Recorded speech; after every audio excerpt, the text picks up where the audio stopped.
Welcome to voice of Vidira YouTube ఛానల్కి స్వాగతం సుస్వాగతం. ఇప్పుడు మనం ఒక ప్రభుత్వ ఉద్యోగి అయిన ఏ అరుణ గారితో ఇంటర్వ్యూ చేయడం అయితే జరుగుతుంది. ఇప్పుడు అమ్మవారిని ఒకసారి కలుద్దామా? నమస్తే అమ్మ. నమస్తే అండి. అమ్మ, మీరు ఎంతవరకు చదువుకున్నారమ్మా? సార్, మేము చదువుకున్న టైంలోనే నేను MA చేశాను. ఓకే. తర్వాత BEd చేశాను, లా చదివాను. ఓకే. ఆ తర్వాత ఇంకా ఉద్యోగంకి కావాల్సిన అప్పట్లో ఉన్న విధానాలన్నీ, అంటే టైప్ రైటింగ్, షార్ట్ హ్యాండ్, ఇవన్నీ కూడా నేర్చుకున్నాను.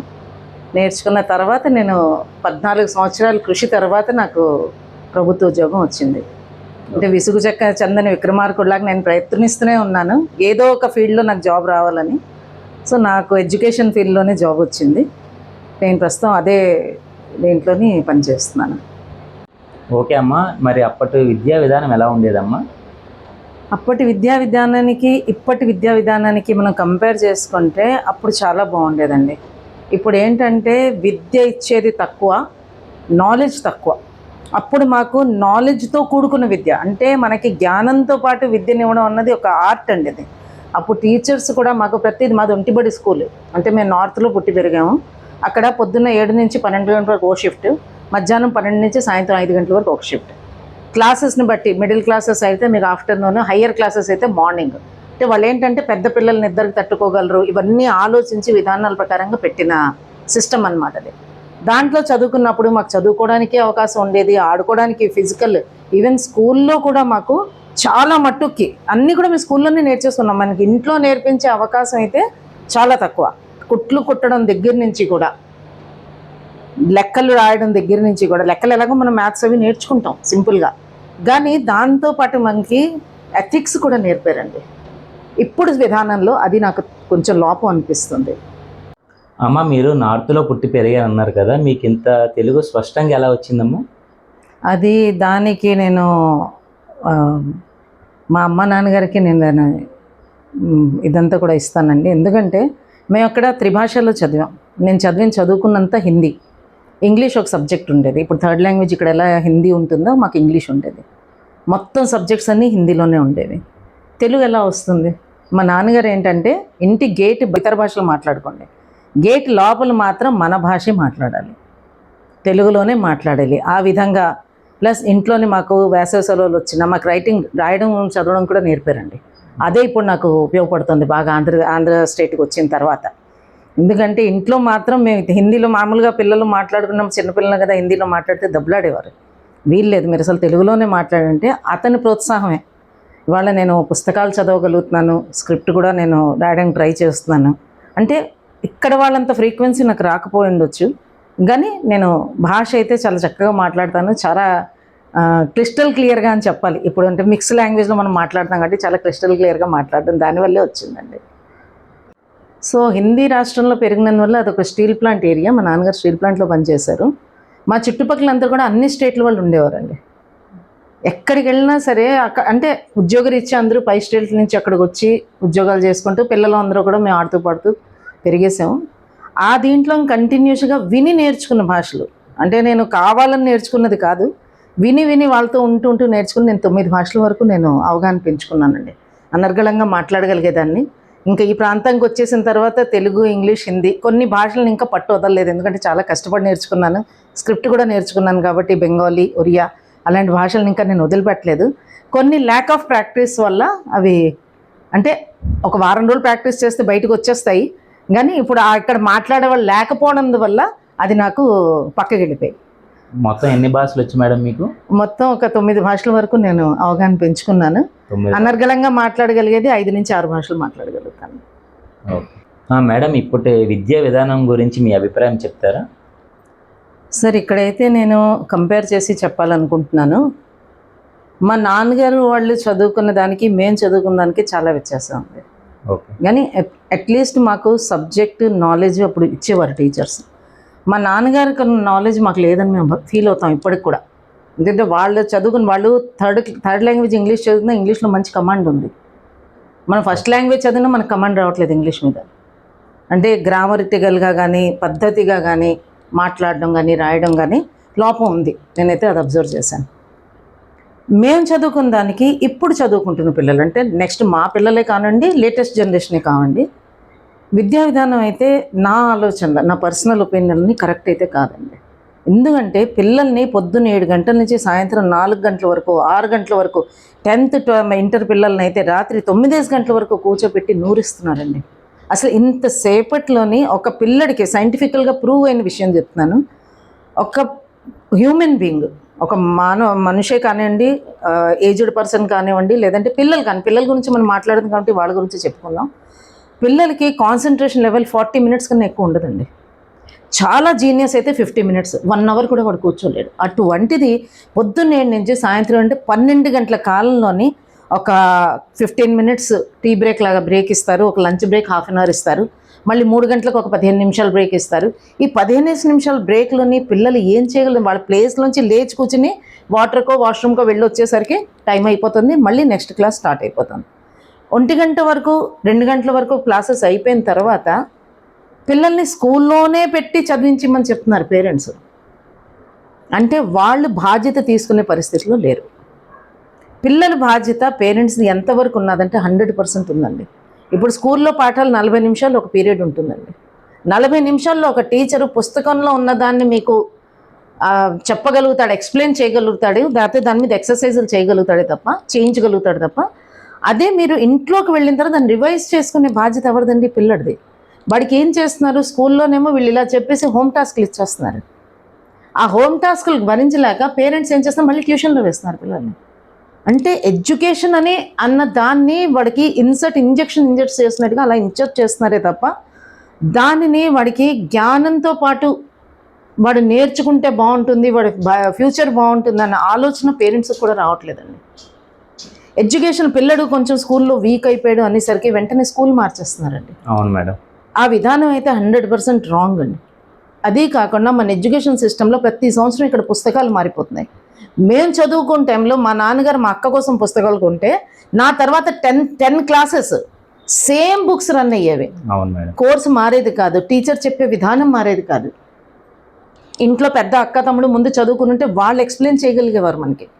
ఇవాళ ఈ చాప్టర్ ఉన్నదంటే రేపు ఆ చాప్టర్ ఉండట్లేదు, అదే చాప్టర్ ఇంకో విధంగా పెట్టేస్తున్నారు. సో దానివల్ల ఏంటవుతుంది? సేమ్ బుక్స్ మనకి రొటేషన్లో రావట్లేదు, సేమ్ నాలెడ్జ్ చెప్పేవాళ్ళు దొరకట్లేదు. మ్యాథ్స్లో కూడా కొత్త ఇన్వెన్షన్స్, థీటా అంటున్నారు, కాజ్ అంటున్నారు, ఇవన్నీ కూడా ఏవేవో పెడుతున్నారు. 2πr² నా చిన్నతనంలో 5వ క్లాస్లో 4వ క్లాస్లో చదివాను అన్నది, 6వ క్లాస్లోన. ఆ 2πr² లేదా ఇది నాకు ఇప్పటివరకు నాకు గుర్తున్నది. ఆ తర్వాత ఈ కొత్తవి ఏమైనా నాకు మ్యాథ్స్ చూడమని చెప్తే నేను చేయలేను. సో అది కాకుండా పిల్లల్ని ఎవరినైనా అడగండి సార్ ఈ రోజుల్లో ఏంటి చెయ్యాలనుకుంటున్నారని, అయితే ఇంజనీర్ లేకపోతే డాక్టర్. కానీ ఇంజనీర్ అవ్వడానికి ఆ పిల్లడికి ఏంటి చదవాలి, నీకు ఏంటి చదవాలనింది, నీ ఒపీనియన్ ఏంటి అన్నది వాడు చెప్పలేకపోతున్నాడు. నువ్వు బీటెక్ చదువుతావా, లేదంటే డిగ్రీ చదువుతావా, లేదంటే పాలిటెక్నిక్కి వెళ్తావా, చాలా ఆప్షన్స్ ఉన్నాయి. దాంట్లో బీఎస్సీ చదువుతావా, ఏమీ చదవాడు. బీఎస్సీ చదువుతున్నాడంటే ఎంత హీనంగా చూస్తా అంటే వాడు ఆ డిగ్రీ చదువుతున్నాడండి. డిగ్రీ అంటే చదువు కాదా? గవర్నమెంట్ కాలేజెస్ వాళ్ళు రేపు ఎవరి కోసం మిగిలిపోయాయంటే లోవర్ క్లాస్, ఎవరినైతే మనం ఇప్పుడు పైకి తేవాలని ట్రై చేస్తున్నామో వాళ్ళ గురించి మిగిలిపోయాయి. మిడిల్ స్టాండర్డ్ వాళ్ళ పిల్లల్ని కూడా వాళ్ళు పెట్టట్లేదు అలాంటి కాలేజెస్లో. డబ్బులున్న కాలేజ్, డబ్బులు అంటే ఎక్కడ ఫీజులు ఎక్కువ ఉంటున్నాయో అక్కడ మారల్ ఎథిక్స్ ఉండవు, మీకేమో నాలెడ్జ్ గెయినింగ్ చాప్టర్స్ అవేమీ ఉండవు. Only study. బాగా చదువుకున్న వాడు ఇంకా చదివించి ఎంత సంపాదించేస్తారు? 99% మార్క్స్ వస్తున్నాయి సార్. నేను పేరెంట్స్ని అడగాలనుకుంటున్నాను, 99% మా అబ్బాయి తెచ్చుకున్నాను, మీరు చాలా ఆనందపడుతున్నారు, పార్టీలు చేసుకుంటున్నారు, బాగుంది. వాట్ ఆఫ్టర్ దాట్ ఏంటి? మీ అబ్బాయి 99 గెయిన్ అయిపోయి ఇంక అక్కడ ఫిల్ చేయడానికి కొండ నిండిపోయింది, ఇంక దాంట్లో నింపడానికి ఏం మిగలలేదు. అదే వాడు 55-60% మార్క్స్ అంటే అసలు ఆ పిల్లడిని చదువుకుంటున్నాడు అని దాంట్లో లెక్క వేయట్లేదండి. ఆ 55%, 65% తెచ్చిన వాడు ఈ 99% తెచ్చుకున్న మార్కుల వాడి కన్నా చాలా నాలెడ్జబుల్ పర్సన్ అండి. అంటే నేను మా పిల్లలతో పాటు చదువుకునే వాళ్ళతో ఉన్న సర్కిల్ని చూసి నేను ఇవన్నీ కూడా ఎక్స్పీరియన్స్ని బట్టి చెప్తున్నాను. వాడిని లెక్కలోకి తీసుకోరు. వాడు యావరేజ్ స్టూడెంట్ అండి. What is average? మా టైంలోని 55% అంటే మేము టాప్ లిస్ట్లో ఉన్నామని లెక్కేసుకునేవాళ్ళం. అది ఫస్ట్ క్లాస్ కూడా కాదు 55%. కానీ ఒక పీజీలోని, నేను పీజీ సంస్కృతం చేశానండి, పీజీ హిందీ చేశాను నేను. సంస్కృతం ఇవాళ కనుమరుగైపోయిందండి, ఎవరికి తెలియదు. సంస్కృతం ఎందుకు తీసుకుంటున్నారు ఇక్కడ అంటే ఇంటర్లోని మార్క్స్ గెయినింగ్ కోసం తీసుకుంటున్నారంట. అది కూడా రెడీమేడ్ మెటీరియల్స్ ఇచ్చేస్తున్నారు. సంస్కృతంలోని ఈ పదంకి అర్థం చెప్పామంటే వాడికి రాదు. అలాంటి పరిస్థితిలోని తల్లిదండ్రి ఏం చేయాలి? మెయిన్ బాధ్యత తల్లిదండ్రిదేనండి. పిల్లలకి టైం ఇవ్వాలి. వాళ్ళకి సాటర్డే సండే స్పెషల్ క్లాసెస్ అంటున్నారు, అవి కూడా తీసుకెళ్ళి ఏదో కోచింగ్ సెంటర్లో పెడుతున్నారు. అంటే తల్లిదండ్రికి రాదా? వాళ్ళు నేర్చుకోకుండా పిల్లలకి నేర్పాలని ప్రయత్నం ఎలా చేస్తారండి? ముందు వాళ్ళు నేర్చుకోవాలి. ఇప్పుడు మన సంస్కృతి కనుమరుగవుతుందని దానికి రీజన్స్ అన్నీ ఇవన్నీ కూడా. ఇంట్లో దేవుడికి దండం పెట్టడం మా గుళ్ళకి వెళ్ళిపోతున్నారు. గుళ్ళు దేవుడు ఉన్నాడు, వెళ్ళకూడదని నేను అన్న, కానీ ఇంట్లో కూడా దండం పెట్టుకోవాలి కదా, దీపం వెలిగించుకోవాలని చెప్పాలి కదా. పిల్లలకి అవేంటి పొద్దున్న లేచిన దగ్గర నుంచి పరిగెత్తిస్తారు వాడిని. స్కూల్కి వెళ్ళాలి, ఆటో వచ్చేస్తుంది, స్కూల్కి వెళ్ళాలి, ఆటో వచ్చేస్తుంది, రెండే తప్ప మూడో డైలాగ్ ఉండదు ఆ ఇంట్లోని. ఇలాంటి పరిస్థితుల్లోని నేనైతే పేరెంట్స్ని రిక్వెస్ట్ చేస్తానండి, మీ పిల్లల మీద మీరు ఎంత జాబ్స్కి వెళ్ళండి, ఎంత కష్టపడండి, మిగిలిన సోషల్ నెట్వర్కింగ్ వదిలేసుకోండి, ప్రాబ్లం లేదు. మీరు ఒక పిల్లలకి మంచి జీవితం ఇవ్వాలనుకుంటే మీరు పిల్లలకి ముందు టైం ఇవ్వండి. వాళ్ళు ఏమైనా అడిగేసరికి సినిమాకి తీసుకెళ్ళిపోతారు, మాల్స్కి తీసుకెళ్ళిపోతారు, బీచ్లకి తీసుకెళ్ళిపోతారు, కావాల్సిన కొని పెట్టేస్తారు. కావాల్సిన కొని పెట్టడానికి వీళ్ళకి అర్నింగ్, దానికోసం అర్న్ చేస్తున్నారు. కానీ వాడికి మంచి ఫ్యూచర్ ఇవ్వాలంటే ఈరోజు ₹1,00,000 ఉన్న విలువ మా టైంలో ₹1,00,000 ఉన్న విలువ ఇవాళ ₹1,00,00,000 లేదండి. 1,00,00,000 అంటే 2 అక్షరాలు అంటున్నారు. అదే మీరు ఎంత సంపాదించిస్తే మీ పిల్లలకి మీరు ఎన్ని కోట్లు ఇవ్వగలుగుతారు? దానికన్నా డబ్బు దగ్గర ఆస్తి కన్నా మీరు చదువునివ్వండి ఆ పిల్లలకి. వాళ్ళ లైఫ్ సెటిల్ అయ్యేలాగా వాడి దేంట్లో ఇష్టపడితే, వాడి ఇష్టం లేకుండా ఇప్పుడు ఫోర్స్ఫుల్లీ బీటెక్లో పెడుతున్నారండి పిల్లల్ని. ఎందుకు అంటే బీటెక్ ఈజ్ ఆల్సో డిగ్రీ.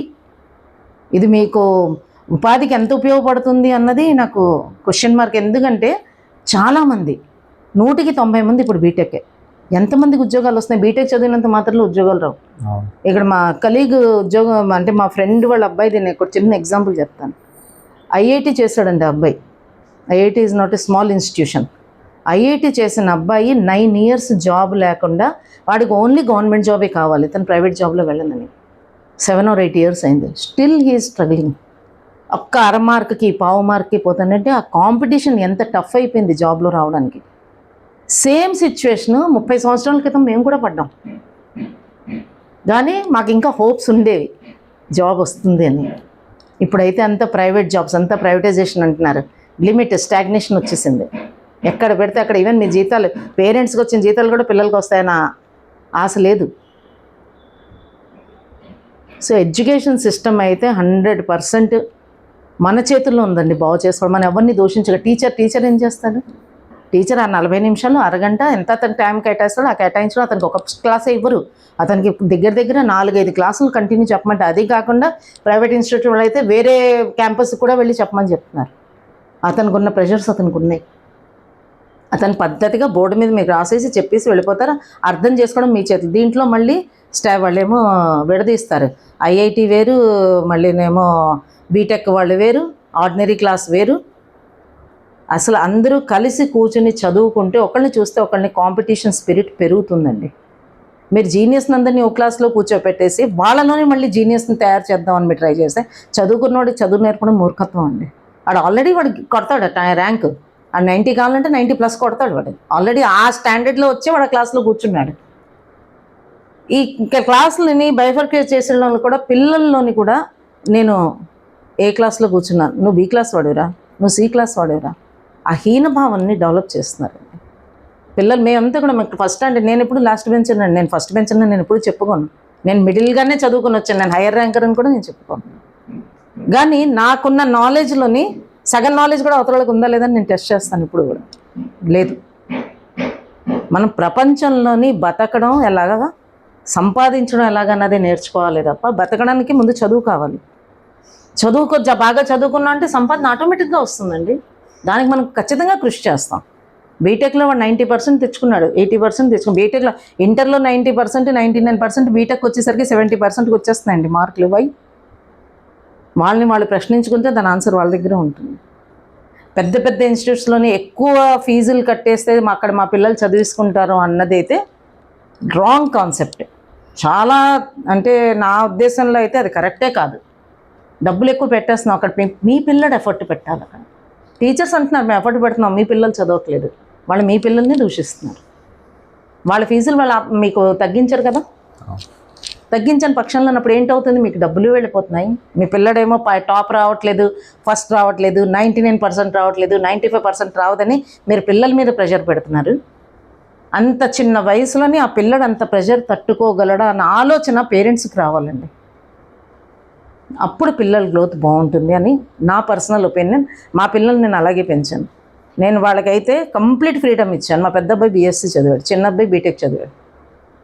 పెద్ద అబ్బాయి ఏమో గవర్నమెంట్ ఏపీ ఆన్లైన్లో జాబ్ వచ్చింది, క్యాంపస్లోనే వచ్చింది, చేసుకుంటున్నాడు.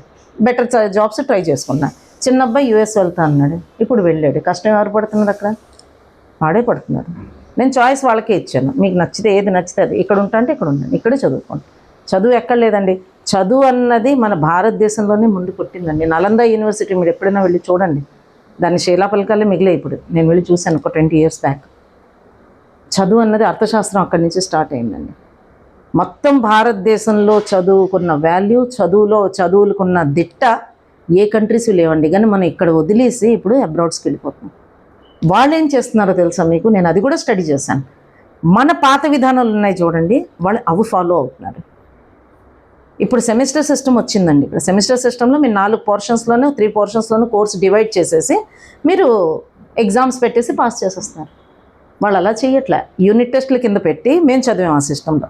ప్రతి క్లాస్ టెస్టులు, యూనిట్ టెస్టులు, quarterly, half yearly, then final exam. ఆ పద్ధతిలో చదివినప్పుడు మొత్తం కోర్సుకి మనం రాస్తే పర్సంటేజ్ ఆటోమేటిక్గా డౌన్ అవుతుందండి. ఎందుకంటే అంత గ్యాపెక్స్ అయితే మనం పెంచుకోవాలి. ఇక్కడ వీళ్ళు ఏం చేస్తున్నారు, సెమిస్టర్ వైజ్లో పెట్టేసి దీనివి మార్కులు కలిపి ఏకంగా ఫైనల్ రిజల్ట్ డిక్లేర్ చేస్తున్నారు. నేను అర్థం చేసుకున్న విధానం. సో స్టడీ ఎడ్యుకేషన్ సిస్టమ్ అనేది పూర్తిగా మారిపోయిందండి. ఇంకా నన్ను అడిగితే ఇంకా నేను నార్త్లో పూర్తి పెరిగి వచ్చాను కాబట్టి అక్కడ ఇంకా నాకు మూలాలు అక్కడివి, సంపర్కం ఇంకా అక్కడ ఉంది కాబట్టి అక్కడ పిల్లలు బీటెక్లు వెనకట్లు పరిగెట్టడం లేదండి. బీటెక్ చదువు కాదు అని నేను చెప్పిన దట్స్ టెక్నికల్ ఎడ్యుకేషన్. నేను వాట్ అబౌట్ అడ్మినిస్ట్రేషన్? నేను పేరెంట్స్ని అడగదలుచుకుని, ప్రతి వాడు ఇంజనీర్ అయితే ఫైనాన్స్ ఎవరు చూస్తారు? అర్థవ్యవస్థ చూడాలా? దానికి మరి మనకి అకౌంట్స్లోకి వెళ్ళాలి కదా మనం. అక్కడ బీటెక్ పనికిరాదు కదా. అంటే అన్నీ ఇవాళ రేపు సాఫ్ట్వేర్ అంటున్నారు. ఉన్న దాంట్లోని బీటెక్ చేసిన వాళ్ళు ఇవాళ బ్యాంకుల్లో పనిచేస్తానండి. బ్యాంకుకి బీటెక్కి సంబంధం ఏంటో నాకు చెప్పగలుగుతారు ఎవరైనా? బ్యాంక్లోని that is related to commerce. కానీ ఈసీఈ చదివిన వాళ్ళు, కంప్యూటర్ సైన్స్ చదివిన పిల్లలు కాంపిటేటివ్ ఎగ్జామ్లో కూర్చుని బ్యాంకు ఉద్యోగాలు సంపాదిస్తున్నారు. వాళ్ళకి కామర్స్ సి కూడా తెలియదు, అకౌంట్స్ ఏ కూడా తెలియదు. వాడు దేని మీద, ఏ బేస్ మీద సెలెక్ట్ అవుతున్నాడు? టెక్నాలజీ బేస్ మీద. టెక్నాలజీ అంటే అంతా ఆన్లైన్, కంప్యూటర్. దాంట్లో కూర్చొని పనిచేయడం. 6 నెలలు ట్రైనింగ్ ఇస్తున్నారు, పిల్లలు ట్రైనింగ్ తీసుకుంటున్నారు, జాయిన్ అయిపోతున్నారు. మా కాలంలోని ఈ ఫీల్డ్లో చదువుకున్న వాళ్ళు ఈ ఫీల్డ్లోనే జాబ్కి వెళ్ళేవారు ఉండేది.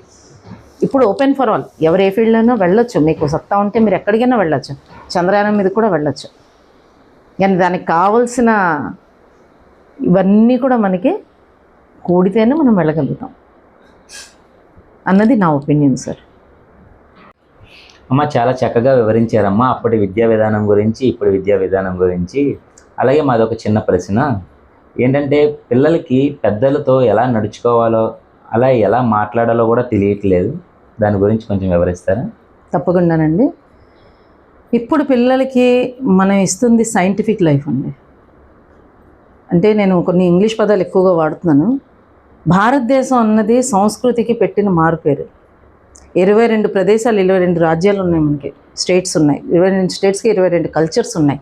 ప్రతి స్టేట్కి వాళ్ళ కల్చర్ ఉంది. కానీ సంస్కృతి లోపం అయిపోతుందండి ఇప్పుడు. ఎందుకంటే మనం గ్లోబలైజేషన్ మెయిన్ ఇంపార్టెంట్ పార్ట్. దీంట్లో ఏంటంటే గ్లోబలైజేషన్. మనం ఇతర దేశాలకు వెళ్ళడం, వాళ్ళు మన దేశాలకు రావడం, వాళ్ళు మళ్ళీ మనని ఫాలో అవుతున్నారు. ఇప్పుడు భారతదేశం ఏంటంటే వేదాలకి, మంత్రాలకి పట్టింది మారిపోయారు. ఇలాంటి దేశం ప్రపంచం మొత్తంలో ఎక్కడా లేదు. అలాంటి దేశంలో పుట్టి మనం ఈ మంత్రాచారాలు ఇవన్నీ చేసుకుంటూ చక్కగా గడుస్తూ ఉంటే ఈ టైంలో సైన్స్ ఎంటర్ అయింది. సైన్స్ అనేది రాంగ్ కాదండి. కానీ సైన్స్ కనిపెట్టినవన్నీ ఎప్పుడో కొన్ని 100 సంవత్సరాల కిందట మన ఋషిమునులందరూ కూడా కనిపెట్టేశారు. కానీ మనం సైన్స్ని నమ్మిన వాళ్ళు సైన్సే నమ్ముతున్నారు, ఇది నమ్మిన వేదాలు నమ్మిన వాళ్ళు వేదాలు నమ్ముతున్నారు. ఇక్కడ వచ్చిన చిక్కు ప్రశ్న ఏంటంటే, మన వాళ్ళు ఇతర స్టేట్లకు వెళ్ళిన తర్వాత, అంటే ఇతర కంట్రీస్కి వెళ్ళిన తర్వాత అక్కడ కల్చర్కి అడిక్ట్ అయిపోతున్నారు. మమ్మీ డాడీ అని పిలిపించుకోవడం ఇవాళ వాళ్ళకి చాలా సరదాగా ఉంటుంది. ఎందుకంటే అది కొత్తతనాన్ని ఇస్తుంది. ఇంగ్లీష్ కల్చర్ని మీకు బ్రిటిషర్స్ మనని పరిపాలించారు కదా, కొంతమంది అప్పచెప్పేసి వెళ్ళారు వాళ్ళు మనకి.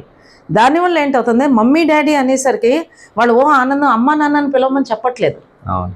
అమ్మ నాన్న అనే పిలుపులో ఉన్న ఆత్మీయత మమ్మీ డాడీలో లేదన్న సంగతి వాళ్ళకి ఇప్పుడు తెలియట్లేదు. చిన్నపిల్లలు చెప్పుడు అందరూ ఎంజాయ్ చేస్తున్నాం, రోజుకో 10-100 రీల్స్ వస్తున్నాయి. పిల్లలు చేస్తున్న ప్రతి చేష్టని ఒక రీల్ కింద తయారు చేసి అప్లోడ్ చేసేస్తున్నారు. అది వాళ్ళకి చాలా సరదాగా ఉంది. పిల్లలు పెద్ద అవుతున్నప్పుడు ఆ చేష్టలన్నీ వికృతిగా మారుతున్నప్పుడు ఆ తల్లి తండ్రి పడిన క్షోభ ఎలా ఉంటుందో కూడా వాళ్ళకే తెలుసు. పడిన వాళ్ళు చెప్పగలుగుతారు, ఈ స్టార్టింగ్ స్టేజ్లో ఉన్నవాళ్ళు చెప్పలేరు దాన్ని. రెండోది, ఇప్పుడు మనకి కంప్యూటర్ యుగంలో మనం బతుకుతున్నాం. కంప్యూటర్ యుగంలోని పుట్టిన పిల్లడికి కూడా తల్లి ఏం చేస్తుంది, పని కంప్లీట్ అవ్వాలనో, ఉద్యోగానికి వెళ్ళాలనో, లేకపోతే ఇంకేవో పనులు చేసుకోవాలో, ఇంట్లో పనులు అవ్వట్లేదని ఆ సెల్లోని మీకు కార్టూన్ నెట్వర్క్ ఏదో ఓపెన్ చేసి పిల్లల చేతిలో పెట్టేస్తున్నారు. చిన్నప్పటి నుంచి మా అబ్బాయి ఇప్పటి నుంచి సెల్ ఆపరేట్ చేసేస్తున్నాడు అండి అని చాలా గొప్పగా చెప్పుకున్నారు. 10 నెలల పిల్లడు సెల్ ఆపరేట్ చేశారని చెప్పుకుంటున్నారు.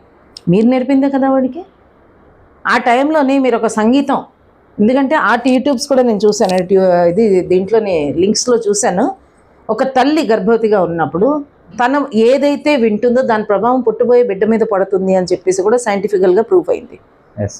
సంగీతం ఆవిడ వింటూ ఉంటే ఆ పిల్లడు 10 నెలలవాడు అయిన తర్వాత ఆ తల్లి పాడుతున్న సంగీతాన్ని వాడు అనుసరిస్తున్నాడు దాన్ని.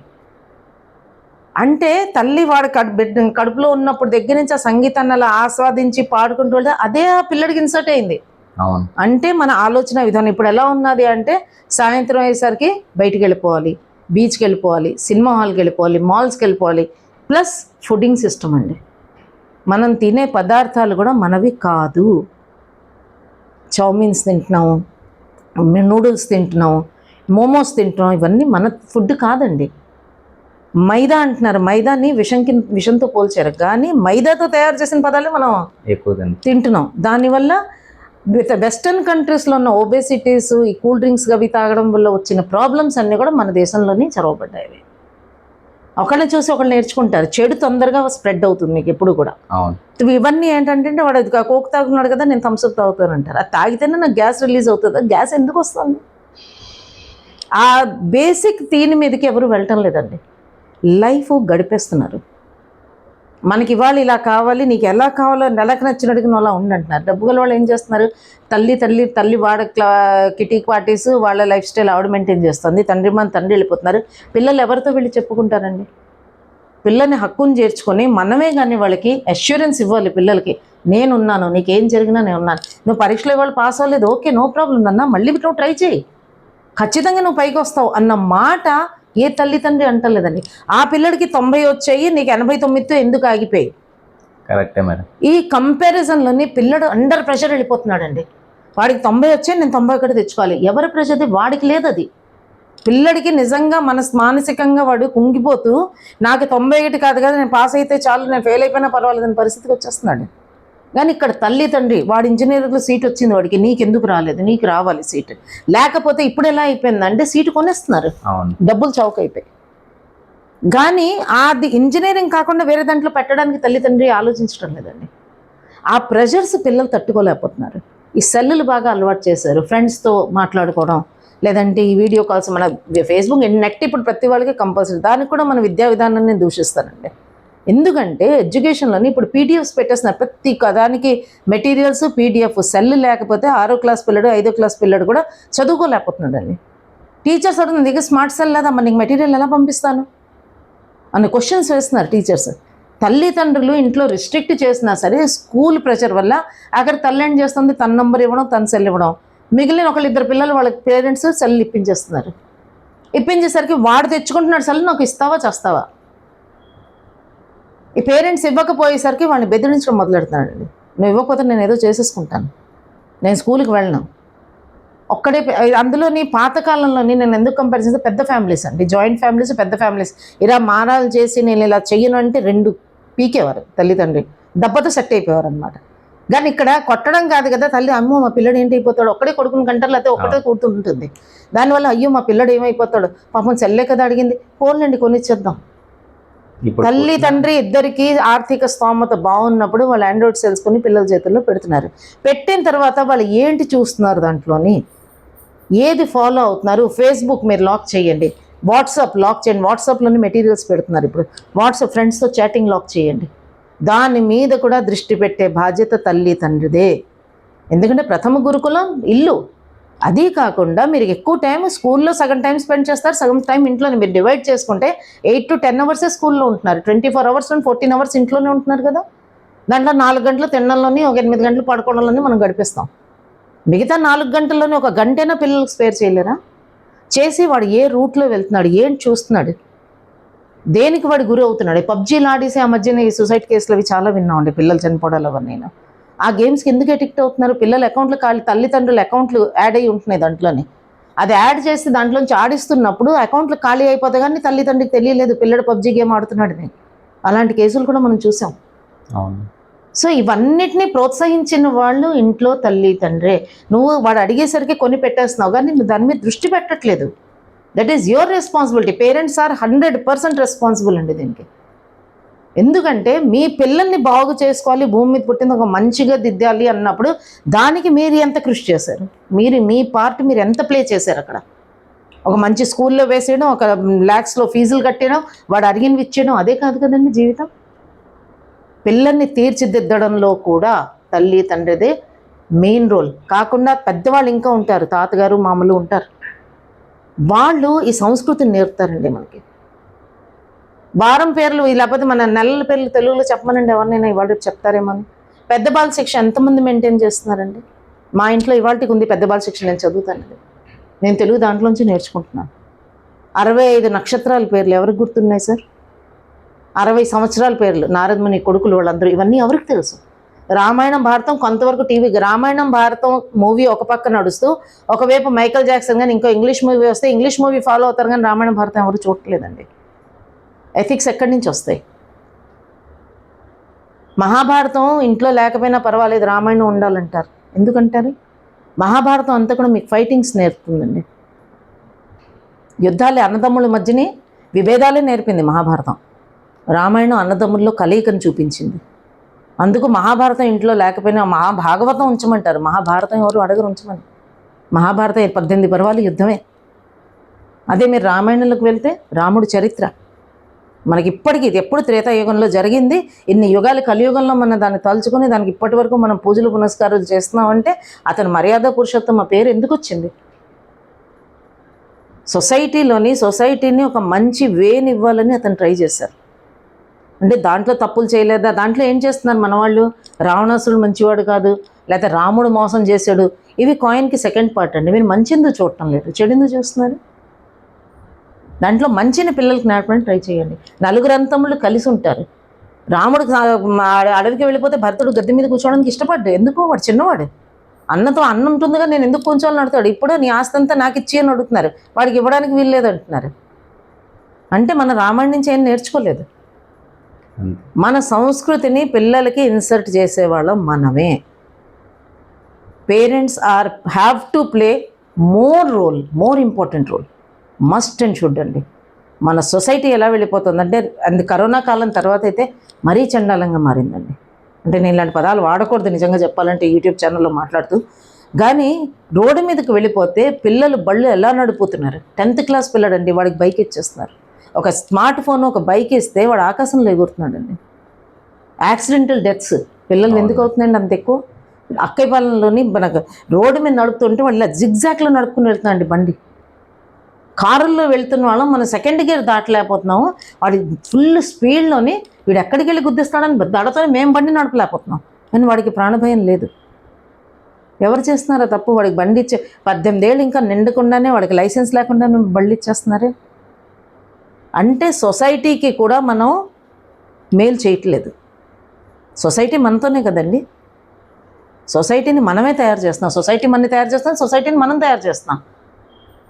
ఇప్పుడు ఏ తల్లిదండ్రులు ఒక్కడే పిల్లడు కానీ ఒక్కడే పిల్లలు మా పిల్లలకు మేము చేయకపోతే ఎవరు చేస్తారండి? నిజమే, మీరు చెయ్యండి, కానీ దానికి కొన్ని రెస్ట్రిక్షన్స్ ఉన్నాయి. అవి పాటిస్తూ మీ పిల్లలకు మీరు మంచిని నేర్పగలిగితే వాళ్ళ భవిష్యత్తు బాగుంటుంది. ఇప్పుడు వాడు ఇవాళేమో ఆండ్రాయిడ్ అడిగాడు, రేపు ఐఫోన్ అడుగుతాడు, మీరు ఇచ్చేస్తున్నారు. కానీ దానితోని వాడు ఎక్కడికి వెళ్తున్నాడు, ఏం చేస్తున్నాడు, దాని మీద కూడా ఒక దృష్టి పెట్టండి. పిల్లల్ని కంట్రోల్ చేసేది తల్లిదండ్రి ఇంట్లోనే. పై వాళ్ళని, టీచర్స్ని దూషిస్తారు. టీచర్స్ ఏం చెప్పటం లేదండి, మీ పిల్లడు వాడి దగ్గర ఉన్నది రోజు మొత్తంలో 6 గంటలు 8 గంటలు. మిగతా టైం ఎంత ఇంట్లోనే మీరు 14 గంటలు మీతో ఉండి మీరు కంట్రోల్ చేసుకోలేకపోతూ ఉంటే మీరు టీచర్ని ఎలాగండి దూషిస్తారు? ఒక 40 నిమిషాలు 50 నిమిషాలు టీచర్ వాడికి పాఠం చెప్తాడు, ఒక సబ్జెక్ట్కి 40 మినిట్స్ 50 మినిట్స్. ఇందాక కూడా నేను అదే మాట్లాడాను. అంతట్లోనే మీ పిల్లడు ఏంటి, వాడి క్యారెక్టరిస్టిక్ ఏంటి, వాడు ఎవరితో కలుస్తున్నాడు, ఏం చేస్తున్నాడు, మీ స్కూల్కి పంపించేస్తున్నాం అండి. స్కూల్కి పంపించేస్తే మీ బాధ్యత అయిపోతుందా? స్కూల్కి వెళ్ళి టైం టు టైం పేరెంట్స్ టీచర్ని పిలుస్తున్నారు, వెళ్ళండి, కలవండి, మీ పిల్లడు ఏం చేస్తున్నాడు మాట్లాడండి, వాడికి ఏంటి ఇంప్రూవ్మెంట్ తేవాలి టీచర్ని అడగండి. Class teachers చెప్పగలుగుతుంది. మీ అబ్బాయి డల్గా కూర్చుంటున్నాడంటే కూడా చెప్తారు, హైపర్ యాక్టివ్ అయినా కూడా వాళ్ళు చెప్తారు, ఈ లేవండి, లేకపోతే ఇలా చదువుతున్నా అండి, దీంట్లో కొంచెం ఇంప్రూవ్ అవ్వాలండి. మీకు టైములు లేవు. ఆ టైం తీసుకుని పిల్లలకి మీరు కరెక్ట్గా ఒక మంచి తావుని ఇవ్వగలుగుతారండి. సొసైటీని బాగు చేయడంలోని ఇది మెయిన్ ఇంపార్టెంట్ రోల్ ప్లే చేస్తుంది తల్లిదండ్రులు వాళ్ళు. అది లేకపోతే మాత్రం మనం ఇంకా ఎక్కడికి వెళ్తాం అన్నది చెప్పడానికి కూడా నాకు మాటలు రావట్లేదు. చాలా బాగా వివరించారమ్మా. ఇప్పుడు పిల్లలు ఎక్కువగా మారం చేస్తున్నారని చిన్నపిల్లలకి, పసిపిల్లలకు కూడా సెల్ ఫోన్లు అలవాటు చేస్తున్నారు. దీని గురించి మీరైనా వివరించగలరమ్మా? నా ఒపీనియన్ నేను తప్పకుండా చెప్తానండి. చిన్నపిల్లలకి ఇందాకలే నేను సందర్భంలో మాట్లాడాను కూడాను, తల్లిదండ్రులు వాళ్ళ పనులు చేసుకోవడానికి కానీ లేకపోతే వాళ్ళ పని కంప్లీట్ అవ్వాలంటే పిల్లలకి సెల్ ఫోన్ ఇచ్చేస్తే దాంట్లో ఏవో కదులుతూ ఉంటాయి, ఏదో కార్టూన్ ఏదో పెట్టేసి తెచ్చేస్తారు, వాళ్ళు చూసుకుంటుంటే మా నెక్స్ట్ జనరేషన్ వాళ్ళు టీవీకి అడిక్ట్ అయ్యారు పిల్లలు. టీవీ చూసి పెట్టేస్తే దాంట్లో కార్టూన్ నెట్వర్క్ అది పెట్టేస్తే అది చూసుకుంటూ ఉండేవారు. ఇక్కడ తల్లులు పని చేసుకున్నారు. ఎందుకంటే దీనికి కూడా మెయిన్ రీజన్ నేను జాయింట్ ఫ్యామిలీ సిస్టమ్ లేకపోవడం, ఇంట్లో మరొకళ్ళు చూసేవాళ్ళు లేకపోవడం, పిల్లల్ని పెద్దవాళ్ళు ఉంటే వాళ్ళ పిల్లల్ని ఆడించడం, నా ఆటల్లో పాటల్లోని పద్యాలు పాటలు అవి నేర్పడం అంటూ ఉండేదండి మా కాలంలో. నెక్స్ట్ జనరేషన్ మా పిల్లలకి మేము అది నేర్పాం, కానీ అందరూ అలా చేయలేదు. అంటే మా ఇంట్లో అది జరిగింది కాబట్టి మేము చేసుకున్నాం. అప్పుడు కొంచెం టీవీకి అడిక్ట్ అయ్యారు పిల్లలు. కార్టూన్ నెట్వర్క్ ఇలాంటివన్నీ వస్తే కొంచెం దూరం నుంచి అప్పటికి మేము చెప్పేవాళ్ళం, టీవీ నుంచి రేసెస్ వస్తాయి, కళ్ళు పాడవుతాయి, చూడకూడదు. కానీ ఇప్పుడున్న పరిస్థితి ఎలా అయిపోయిందంటే అసలు సెల్ లేకపోతే లైఫ్ లేదు, సెల్లే ప్రపంచం. అది ఉంటే ఇంకా పక్కన ఏమైపోతుందో కూడా మనం ఆలోచించే పరిస్థితిలో లేవండి. బండి నడుపుతూ ఉంటే సెల్, కార్ డ్రైవ్ చేస్తూ ఉంటే సెల్, ఎదురుకుండా రోడ్ అంతా ఖాళీ ఉంది, ఎదురుకుండా కారు వాడు సెల్ మాట్లాడుకుంటూ వెళ్తున్నాడు. వెనకాతలు మేము ఎంత హార్న్ వన్నా కొట్టినా వాళ్ళు వినరు, ఎందుకంటే వాళ్ళ లోకమే వాళ్ళది. పిల్లల దగ్గరికి వచ్చేసరికి ఇప్పుడు సెల్లోంచి కూడా కొన్ని రేజెస్ వస్తున్నాయని చెప్పేసి వింటూ ఉంటాం మనం. చిన్నపిల్లలకి ఇచ్చినప్పుడు వాళ్ళ కంటి నరాలు అవన్నీ కూడా చాలా సాఫ్ట్గా ఉంటాయి, చాలా మృదువుగా ఉంటాయి. ఉన్నప్పుడు వాటిని తొందరగా ఎఫెక్ట్ చేస్తాయి. ఇప్పుడు కొంచెం ముదరడం అంటారు చూడండి, ఇప్పుడు మన ఏజ్లోకి వచ్చిన తర్వాత కూడా మనకి కళ్ళ పవర్స్ అవన్నీ కూడా పెరగడం జరుగుతుంది. కానీ మన బాడీలో కూడా ఈవెన్ నేను ఓన్గా నేను ఫీల్ అయింది, చాలాసేపు సెల్ పట్టుకుంటే నా చెయ్యి పెయిన్ స్టార్ట్ అయిపోతుందండి. చాలాసేపు అంటే నాకు అంత టైం ఉండదు, హార్డ్లీ 10-15 మినిట్స్ చేతితో పట్టుకుంటే. నేను స్టాండ్ కొనుక్కుని దాని మీద పెట్టుకుని వేలుతో నడుపుకుంటున్నాను. కొంతసేపు ఈ చేయి పట్టుకుని నేను కొంతసేపు సెల్ కంటిన్యూ ఒక 20 మినిట్స్ 50 మినిట్స్ అలా మాట్లాడినా, లేకపోతే ఏమైనా చూస్తూ ఉండిపోతాను, కొన్ని మెయిల్స్ అవి చెక్ చేయడంలో వాటిలో ఉండిపోయినప్పుడు నాకు ఇక్కడి నుంచి పెయిన్ స్టార్ట్ అయిపోతుందండి. అది నేను కిందన పెట్టిన వెంటనే నాకు పెయిన్ తగ్గుతుంది. అంటే it means that effect buy sell only అని నేను అనుకుంటున్నాను. ఎందుకంటే దాంట్లోంచి వచ్చిన రేజెస్ కానీ దాంట్లోంచి వచ్చిన వైబ్రేషన్స్ కానీ మనకి సూట్ అవ్వట్లేదు. అలాగే చిన్నపిల్లల దగ్గరికి వచ్చేసరికి చెప్తున్నాను కదా, ప్రైమరీ లెవెల్ నుంచి స్కూల్ నుంచి మెటీరియల్స్ దగ్గర నుంచి అన్నీ కూడా వాళ్ళకి స్కూల్లో పుస్తకాలు ఇస్తున్నారు, కానీ రీడింగ్ సిస్టమే పోయిందండి. అసలు ఏ పిల్లలైనా ఒక చదవమంటే బయటికి చదవమని ఎవరినైనా అడగండి, ఎవరైనా కరెక్ట్గా ప్రొనౌన్సియేషన్ చేసి చదువుతారేమో అని. అన్నీ ఇన్నో వర్డ్స్ ఆ చదవడం, లేకపోతే సెల్లోని దాని ఇవి లెటర్స్ అన్నీ చాలా చిన్నవి ఉంటాయండి, దానిలాగా కళ్ళు అణిచేసి మరీ చూసి చదివే పరిస్థితి. ప్రింట్స్ తేవాలంటే తడిపి డబ్బులు అవుతాయి. ఇక్కడ మెటీరియల్ స్కూల్లో కొనియాలి, వాళ్ళేమో ఇచ్చిన మెటీరియల్ ప్రింట్ తీసేసుకోవాలి. పుస్తకాలు కొత్త పుస్తకాలు ఆ సంవత్సరం వేసరికి అలాగే రద్దీ వాడికి ఇస్తున్నాం అండి, నేను ఇచ్చాను మా పిల్లలకి. అంటే పుస్తకాలు చదవడం అన్నది పోయిందండి. చదవడం కూడా సెల్లో చదివేస్తున్నారు. సెల్లో చదవడం కొంతవరకు బాగానే ఉంది, కానీ అది కళ్ళకి ఎంత ఎఫెక్ట్ అవుతుంది అన్నది ఎవరు దాన్ని తెలియకుండా వాళ్ళు తప్పు చేయట్లేదు, తెలిసి తప్పు చేస్తున్నారు. నేను చెప్పాను, ఇప్పుడు చేతిలో నేను పట్టుకుంటే నాకు పెయిన్ వస్తుంది అంటే సెల్ వల్లనే నేను అవగాహన పొంది నేను ఒక స్టాండ్ కొనుక్కొని స్టాండ్ పెట్టుకుని, సెల్ లేకపోతే లైఫ్ లేదు కదా, నేను దాంట్లోంచే నడుపుతున్నాను. కానీ ఎంతో కొంత టైం నేను సెల్ చేతిలో క్యారీ చేయాలి కదా. అలాంటి టైంలోనే నాకు అది తెలుస్తుంది, నేను సెల్ అవాయిడ్ చేయాలని చెప్పి మోస్ట్లీ నేను అవాయిడ్ చేయడానికి ట్రై చేస్తాను. అంటే నాకు జ్ఞానం ఉంది, లేకపోతే జ్ఞానం వచ్చింది కాబట్టి. చిన్నపిల్లలకి ఏం తెలుస్తుందండి? ఆ జ్ఞానం ఎవరు వెళ్ళేవాళ్ళు వాళ్ళకి? మళ్ళీ మనం తల్లిదండ్రుల దగ్గరికి రావాలి. ఇంట్లో పెద్దవాళ్ళు ఉంటే ఆడిస్తారు పాడిస్తారు, ఎవరూ లేకపోతే వాళ్ళ తల్లేమో వంటలు చేసుకోవాలన్నా, లేకపోతే అంట్లు తోముకోవాలన్నా, ఇంకేవో పనులున్నా, ఎవరో వచ్చారు మాట్లాడాలనో, తండ్రి ఏమో ఆఫీస్కి వెళ్ళిపోవాలనో, ఆఫీస్కి వెళ్ళే హడావిడి. ఈ మెకానికల్ లైఫ్ వల్ల కూడా పిల్లల్ని దానికి అడిక్ట్ చేసేస్తున్నారు. ఇప్పుడున్న పిల్లలు ఎవ్వరికీ కూడా కళ్ళజోడు లేకుండా చాలా 10% పీపుల్ ఉన్నారమ్మా కళ్ళజోడు లేకుండా. భూతద్దాలు వస్తున్నాయి ఏకంగా. దేనివల్ల అంటారు? బై బర్త్ అయితే కాదండి ఇది. బై బర్త్గా డిఫెక్ట్ వచ్చిన వాళ్ళు ఒక 20% పీపుల్ ఉండొచ్చు, నేను కాదు నన్ను. కానీ ఎక్కువగా నా అబ్జర్వేషన్ ఏంటంటుందంటే సెల్ వల్లేనండి. సెల్ అండ్ టీవీ అన్ని ఎల్ఈడీస్ వచ్చేసాయి మనకి. దాంట్లోంచి కూడా మనకి రేజెస్ వస్తాయి. కంప్యూటర్స్, ల్యాప్టాప్ మీద కూర్చొని మా పిల్లడు పని చేసేసుకుంటున్నాడండి. ల్యాప్టాప్ మీద కూర్చుంటే ఫిజికల్ హెల్త్ ఎంత డ్యామేజ్ అవుతుందో సర్వీస్ చేస్తున్నాడని అడగండి. బ్యాక్ పెయిన్స్, నీ పెయిన్స్, బాడీ పెయిన్స్ కంటిన్యూగా మీరు ఒక 2-3 అవర్స్ కూర్చొని పని చేయండి, కాళ్ళు చేతులు లాగడం స్టార్ట్ అయిపోతాయి. కానీ ఇవాళ రేపు మన సాఫ్ట్వేర్కి ఎంత అడిక్ట్ అయిపోయామంటే మనం దాంట్లోనే వెళ్ళి పని చేయడం తప్ప వేరే మార్గం లేకుండా చేసేసుకున్నాం. చిన్న ఉద్యోగాలు అక్కర్లేదు అందరికీ, ఎక్కువ డబ్బులు వచ్చే ఉద్యోగాలు కావాలంటే దానికి కృషి ఎలా ఉండాలండి? ఈ యూట్యూబ్లోని వాటిలోని వీళ్ళు చూస్తూ ఉంటారు రీల్స్ అవన్నీను. ఇలా చేస్తే అంటే చెడు తొందరగా ఎక్కుతుంది అంటాం కదా, అవన్నీ చూసి దానికి ఎడిక్ట్ అయ్యి అలాంటి వాటికి వెళ్ళడానికి ఇష్టపడుతున్నారే తప్ప ప్రాపర్ వేలో చదువుకుని ముందుకెళ్దాం, సెల్ ఉపయోగం తగ్గిద్దాం. మన సెల్ నీడ్ అండి. ఇప్పుడు ఈ రోజుల్లో సెల్ లేకుండా లైఫ్ లేదు. కానీ కూడా మనని అది కంట్రోల్లో మనమే పెట్టుకోవాలి, ఎవరో వచ్చి చెప్పరు. చిన్నపిల్లలకి మాత్రం తల్లి తండ్రి కంట్రోల్లో పెట్టాలి. ఒకసారి తల్లి ఏం చేస్తుంది, ఇచ్చేసి ఆవిడ పనిలో ఆవిడ ఉండిపోతుంది. వీడు ఇక్కడ కూర్చొని చదువుతున్నాడో తెలీదు, గేమ్స్ ఆడుతున్నాడో తెలీదు. చాలా కేసెస్ అలాగే ఉన్నాయండి. స్కూలుకు పంపించడం ఒక బాధ్యతగా ఫీల్ అవుతున్నారు. స్కూలుకు పంపిస్తే వీళ్ళ బాధ్యత అయిపోయింది.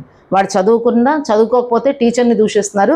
వీడు చదువుకుని మంచి మార్కులు తెచ్చేస్తే మా వాడు టాపర్ అని చెప్పేసుకుంటున్నాడు. కానీ దాంట్లో నా పిల్లడు ఎంత నలిగిపోయి సతమతం అయిపోతున్నాడు అన్నది ఈ కాంపిటీషన్ తట్టుకోలేక ఇప్పుడైతే ఆత్మహత్యల వరకు కూడా వెళ్ళిపోతున్నారు. ఎగ్జామ్ రిజల్ట్ వచ్చే ముందు రోజు కూడా ఆత్మహత్యలు చూస్తున్నాం. ఎందుకంటే వాళ్ళ మీద వాళ్ళ కాన్ఫిడెన్స్ లేదు. నేను పరీక్ష పాస్ అవుతాను, లేకపోతే నాకు మంచి మార్కులు వస్తాయని కాన్ఫిడెన్స్ లేక ఈ సతమతం అయిపోయి రేపు రిజల్ట్ వస్తున్నాయంటే ఇవాళ కూడా ఆత్మహత్య కేసెస్ మనం చూస్తున్నాం. అంతవరకు వెళ్ళవలసిన అవసరం లేదండి. పిల్లల్లోని కాన్ఫిడెన్స్ డెవలప్ చేయండి. తక్కువ మార్కులు వచ్చినా వాడిని అప్రిషియేట్ చేయండి. లేదు నాన్న ఈసారికి పర్వాలేదు, బెటర్ లక్ నెక్స్ట్ టైం, బాగా చదువుతావు, ఇంకా బాగా చేయగలుగుతావు. పాజిటివ్నెస్ నింపండి.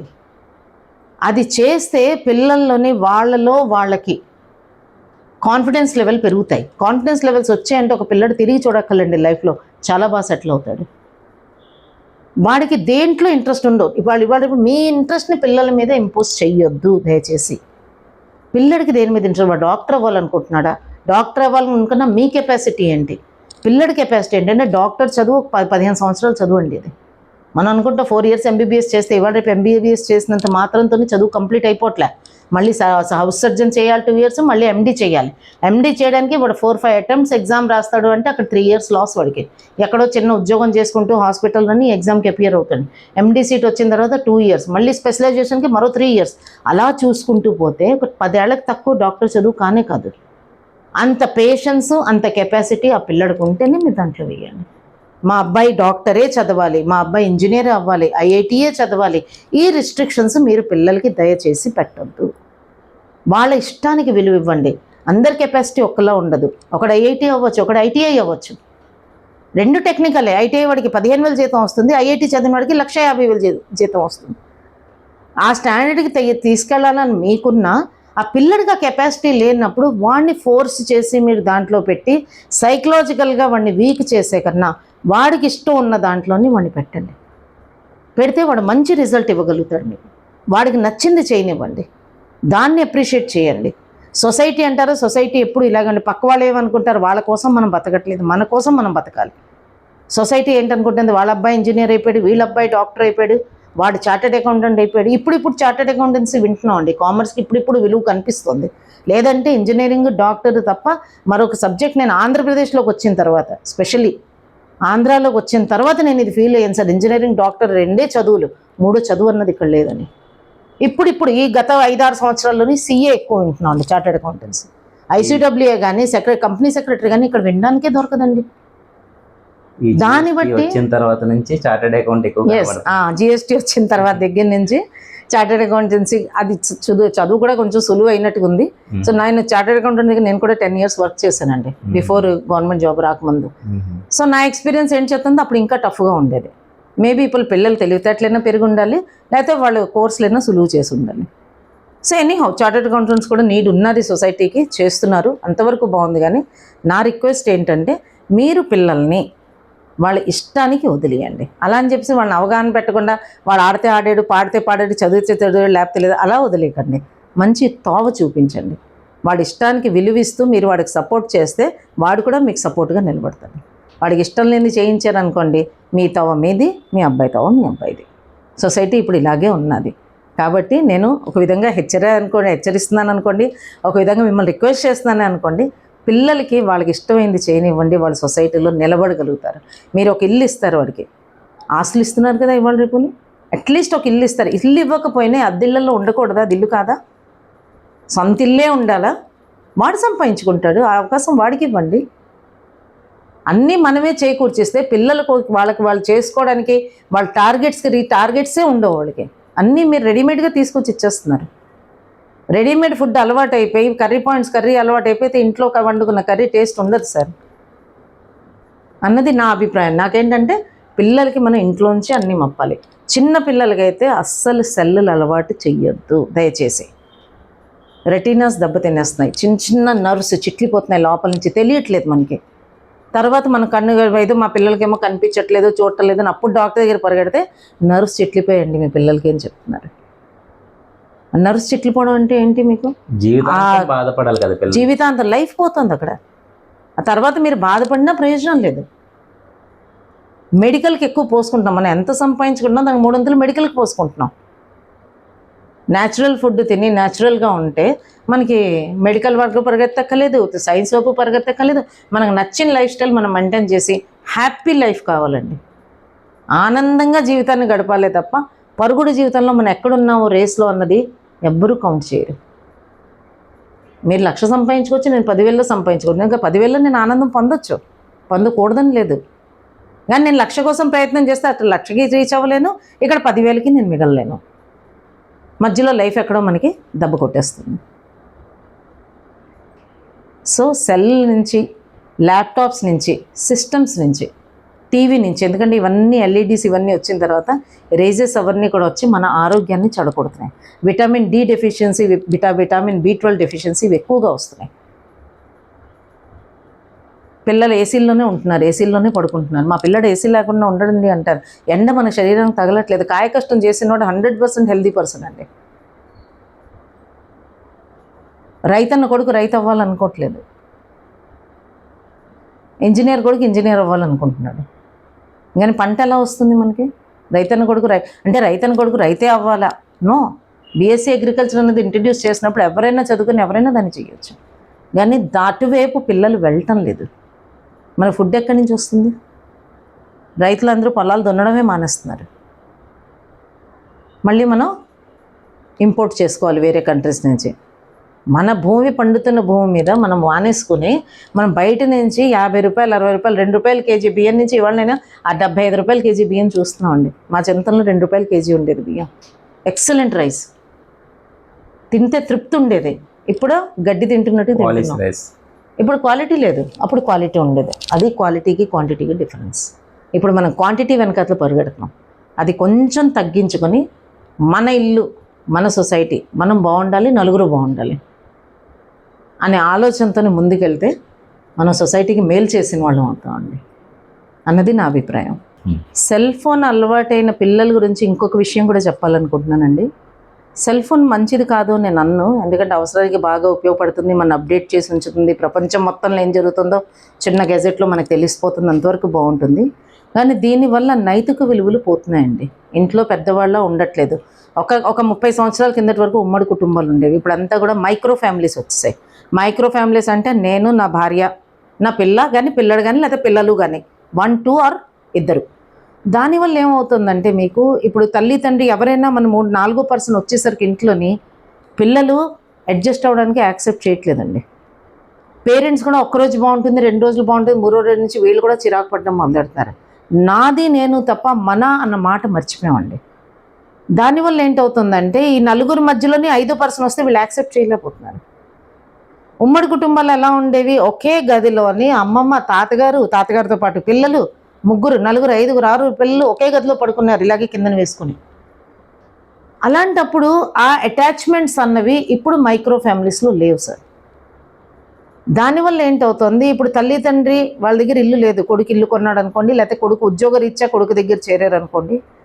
అలాంటప్పుడు ఈ తల్లి తండ్రిని వీళ్ళు పనికిరాని వాళ్ళు అయిపోతారు. ఆఫ్టర్ రిటైర్మెంట్ ఆర్ ఏజ్ వచ్చిన తర్వాత వాళ్ళ పనులు కూడా వాళ్ళు చేసే పరిస్థితిలో ఉండరు, హెల్త్ ఇష్యూస్ వచ్చేస్తాయి. తల్లి తండ్రిని ఎలా చూస్తారు పిల్లలు? పేరెంట్స్ కానీ చాలా మంచిగా వాళ్ళ అమ్మ నాన్ని చూసుకుంటే అదే ప్రభావం ప్రజెంట్ జనరేషన్ పిల్లల మీద పడుతుందండి. మా అమ్మ నాన్ని కూడా మేము ఇలాగే చూసుకోవాలి అన్న ఆలోచన వాళ్ళకి వస్తుంది. అక్కడ ఉద్యోగం ప్రెషరు, ఇంట్లో ప్రెషర్స్, బయట నుంచి సరుకులు తెచ్చుకునే ప్రెషరు, వైఫ్ ప్రెషరు, లేకపోతే ఇంకో చుట్టాల ప్రెషరు, ఫైనాన్షియల్ ప్రెషర్స్, ఈ ప్రెషర్స్లో ఉండి కూడా తల్లిదండ్రులని ముందు ఏంటి, అందరికన్నా కోపం ఎవరి మీద వస్తుంది? పనికిరాని వాడి మీదే వస్తుంది. ఇంట్లో ఇద్దరు కనిపిస్తారు, తల్లి కానీ తండ్రి కానీ, లేకపోతే ఇద్దరు కానీ. మన కోపం వాళ్ళు ఏం అడిగినా సర్లే చూద్దాంలే, సర్లే చేస్తానులే ఆ విసురుపాటు మాటలు ఉన్నాయి చూడండి, అవి మన పిల్లలు వింటారు. విని రేపు పొద్దున్న మీరు ఆ తల్లి తండ్రి ప్లేస్లో ఆఫ్టర్ రిటైర్మెంట్ కానీ ఉన్నట్లయితే సేమ్ సిచ్యువేషన్ మీరు కూడా ఫేస్ చేయవలసి వస్తుంది. ఎందుకంటే మీరు మీ పేరెంట్స్ ఎలా బిహేవ్ చేశారో మీ పిల్లలు అది చూశారు, మీ పిల్లలు కూడా మీతో అలాగే బిహేవ్ చేస్తారు, వాళ్ళ పిల్లలు ఇంకా దారుణంగా బిహేవ్ చేస్తారు. దీనివల్ల ఏంటవుతుంది, తల్లి తండ్రిని ఆఖరికి వృద్ధాశ్రమంలో తీసుకెళ్ళి వేసేస్తున్నారండి. ఇంత అతను సర్వీస్ లైఫ్ ఎంజాయ్ చేసి మొత్తం సొసైటీలో ఒక లీడ్ రోల్ ప్లే చేసి వీళ్ళ పిల్లలకి ఒక సొసైటీలో ఒక నేమ్ వచ్చినంత వరకు కృషి చేసి ఆ తల్లిదండ్రి వాళ్ళ జీవితాన్ని 50 years 60 years సాక్రిఫైస్ చేశారని చెప్పుకోవాలి. వాళ్ళ కోసం వాళ్ళు బతకలేదు. పెళ్ళి తర్వాత పిల్లలు అన్నారు, పిల్లల తర్వాత వాళ్ళ చదువులు, వాళ్ళ పెళ్ళిళ్ళు, వాళ్ళ బాధ్యత, అంటే వీళ్ళ లైఫ్ అంతా కూడా వాళ్ళ గురించే కదా గడిపారు. కానీ లాస్ట్ ఉన్న ఒక 5 or 10 years or 15 years ఎంతకాలం మనకు కూడా తెలీదు. ఈ పిల్లల తల్లిదండ్రికి ఇవ్వలేకపోతున్నారండి ఆ టైం. తీసుకెళ్ళి వృద్ధాశ్రమంలో పడేస్తున్నారు. ఆస్తులు ఇచ్చినా వేసేస్తున్నారు, ఆస్తులు ఇవ్వకపోయినా వేసేస్తున్నారు. బాధ్యత తీసుకోవడానికి ఎవరూ రెడీ అవ్వట్లేదండి. బాధ్యత అన్నది చాలా పెద్ద పదం అండి. అది ఎలా తీసుకోవాలంటే మీరు ఒకసారి తీసుకున్నారు అంటే తల్లిదండ్రి ఆ ఏజ్లో 60+, 65, 70+లో మళ్ళీ చిన్నపిల్లలుగా తయారైపోతారు. వాళ్ళని ఒక చంటి పిల్లల్లా చూసుకోవాలి మీరు. అక్కడ వాళ్ళు అడిగిన దాన్ని వాళ్ళు మానాలు చేస్తారు, కోపాలు వస్తాయి. మీకన్నా వాళ్ళ ఏజ్ పెద్దది కదా, వాళ్ళు అర్థం చేసుకోవాలని మీరు అనడానికి లేదు. మీరు సైన్స్ చదవండి, సైన్స్లోకి వెళ్ళి చూడండి, వాళ్ళ బ్రెయిన్ షింక్ అవడం స్టార్ట్ అవుతుంది. వాళ్ళు మళ్ళీ మన చిన్నప్పుడు మన ఉచ్చలు అవి ఎలా ఎత్తారో మా తల్లిదండ్రులు వాళ్ళు ఆ స్టేజ్కి వెళ్ళిపోతారు. వాళ్ళ కాన్షియస్నెస్ ఉండదు. అలాంటప్పుడులోని కొడుకుకి మేము చేసాం, కొడుకు మాకు చెయ్యాలి కదా అన్న ఫీలింగ్ వాళ్ళకు ఉంటుంది. కోడలు కూడా పిల్లే కదా, మరి మీ కోడలని తెచ్చుకున్నారు కానీ కోడలు చెయ్యదు, కూతురు వచ్చి చెయ్యాలి, కూతురు లేదు, ఐదర్ పెళ్ళైపోయి వెళ్ళిపోయింది ఇంకో ఇంటికి. మరి వాళ్ళ పరిస్థితి ఏంటి, ఎవరు చేస్తారు? దాంతోపాటు ఇప్పుడు సొసైటీలోని వృద్ధాశ్రమాలు రావడం అన్నది ఒక ఫ్యాషన్ అయిపోయిందండి. పిల్లలు వెళ్ళి యూఎస్లో ఉన్నారు. నేను ఆంధ్ర వచ్చి 25 years అవుతుంది నియర్ అబౌట్, ఆ విశాఖపట్నం వచ్చి. ఇక్కడ నేను అబ్జర్వ్ చేసింది ఏంటంటే పిల్లలు వెళ్ళి యూఎస్లో సెటిల్ అయిపోయారు. ఇక్కడ వాళ్ళ ఆస్తులు ఉన్నాయి, మాకు అవి కూడా అక్కర్లేదని చెప్పేస్తున్నారు. డొనేషన్ చేసేస్తున్నారు క్లినిక్స్కి, వాటికి హోమియో క్లినిక్స్కి, లేకపోతే స్కూల్స్కి డొనేషన్ చేసేస్తున్నారు. ఎందుకంటే వీళ్ళు తదనంతరం అవి చూడడానికి ఎవరు లేరు. మేము రాము ఇండియా, మాకు అక్కర్లేదు. ఏమండి, ఇక్కడే తిన్నావు, ఇక్కడే పుట్టావు, ఇక్కడే పెరిగావు, ఇక్కడే తిన్నావు, ఇక్కడే నీ తల్లిదండ్రులతో పట్టున ఉన్నావు. ఆఫ్టర్ ఏజ్ ఆఫ్ 24 or 25 నువ్వు యూఎస్ వెళ్ళి లేకపోతే యూకే వెళ్ళి అక్కడ సిటిజన్షిప్ నీకు దొరికిపోయిన తర్వాత మన భారతదేశాన్ని అంత హేయంగా చూడటమా? మట్టి నీది ఇదే కదా. ఆ తల్లి తండ్రి కోసం కూడా వాళ్ళు రావడానికి ఇష్టపడలేదండి. మా దగ్గర టైం లేదు, మేము రాలేము. సంవత్సరానికి ఒకసారి వస్తే సంవత్సరం అంతా ఎదురు చూస్తారు. చూసి ఆ ఉన్న 15 రోజులు మహానందంగా గడిపేస్తారు. వెళ్ళిపోయిన తర్వాత అగైన్ వీళ్ళు ఓన్లీ, వీళ్ళకి ఏం వచ్చినా వాడు చూసేవాళ్ళు లేరు. డబ్బులు ఇవాళ రేపు నిజంగా చెప్పాలంటే జబ్బులు చాలా ఫ్రీ అయిపోయాయండి. చేసే మనుషులు కరువు అయింది. మనుషులు ఎవరు లేరండి చేసేవాళ్ళు. దానికి ఏం చేస్తున్నారు, మిడ్ లైఫ్ వాళ్ళు నర్సెస్ని వాళ్ళని ప్రొవైడ్ చేస్తే వాళ్ళ రేట్లు ఆకాశాన్ని అంటున్నాయి. కొంతమంది అఫోర్డ్ చేయలేరు. ఆడపిల్లలు ఉన్న తల్లిదండ్రులు అంటే ఆడపిల్ల అత్తారింటికి వెళ్ళిపోతే వాళ్ళు వచ్చి ఇక్కడ వీళ్ళకి సర్వీస్ చేయలేరు. వాళ్ళని తీసుకెళ్ళి వృద్ధాశ్రమంలో పెట్టేస్తున్నారు. కొన్ని ఒక స్టాండర్డ్ లైఫ్ లీడ్ చేసినందుకు స్టాండర్డ్ వృద్ధాశ్రమంలో పెడితే వాళ్ళ లైఫ్ మళ్ళీ అలాగే సాఫీగా వెళ్తుంది. ఓకే, పాజిటివ్నెస్ ఉన్నది, ఎందుకంటే డాక్టర్స్ ఉన్నారు, భోజనం టైం మనం కష్టపడక్కర్లే, వాళ్ళే వండి పెడతారు, అంతవరకు కొంత బాగుంది. కానీ వాళ్ళకి విలువలు ఉన్నాయి కదా, వాళ్ళకి సెన్సిటివిటీ ఉంది కదా, ఎమోషన్స్ ఉన్నాయి కదా, అక్కడ పడేస్తున్నారు కానీ కనీసం పడేసి అట్లీస్ట్ చూడడానికి కూడా వెళ్ళటం లేదు. ఈ దౌర్భాగ్యాన్ని తెచ్చుకోకండి దయచేసి భారతదేశంలో పుట్టిన వాళ్ళందరూ. ఎందుకంటే మన నైతిక విలువలు, మన ఎమోషన్సే మనకి మూలధనం, దాని మీదే మనం సర్వైవ్ అవుతున్నాం. కాబట్టి ఈ గ్యాజెట్స్ అన్నీ మీరు యాజ్ ఇట్ ఈస్గా యూజ్ చేసుకోండి, అవసరాన్ని బట్టి వాడండి.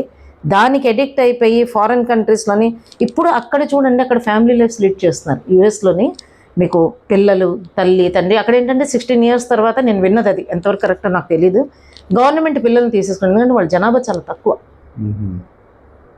మనకి ఇక్కడ జనాభా కోట్లలో ఉంది, మనకి లేబర్ అనేది చాలా చీపు. ఎవరి పని వాళ్ళు చేసుకుంటూ పోతే మనకి అసలు క్రైసిస్ అనేది రాదు. కానీ ఇక్కడ అలా లేదు. ఎదగాలి అన్న ప్రయత్నంలోనే ఒకళ్ళ మీద ఒకళ్ళు కాళ్ళు పెట్టుకుని తొక్కుని ఎదగాలని ట్రై చేస్తున్నారు. అది కరెక్ట్ కాదు. తల్లి తండ్రికి దయచేసి ఈ యూట్యూబ్ ద్వారా నా మెసేజ్ ఏంటంటే, మీరు తల్లి తండ్రిని మాత్రం ఎప్పుడు కూడా మీరున్నంత వరకు వాళ్ళని మాత్రం మీరు వదిలిపెట్టొద్దు. ఏ వృద్ధాశ్రమాలకి చేర్చొద్దు. నానమ్మ, అమ్మమ్మ, తాతగారు విలువలు మీ పిల్లలకి నేర్పండి. వాళ్ళంటే ఏంటో నేర్పండి.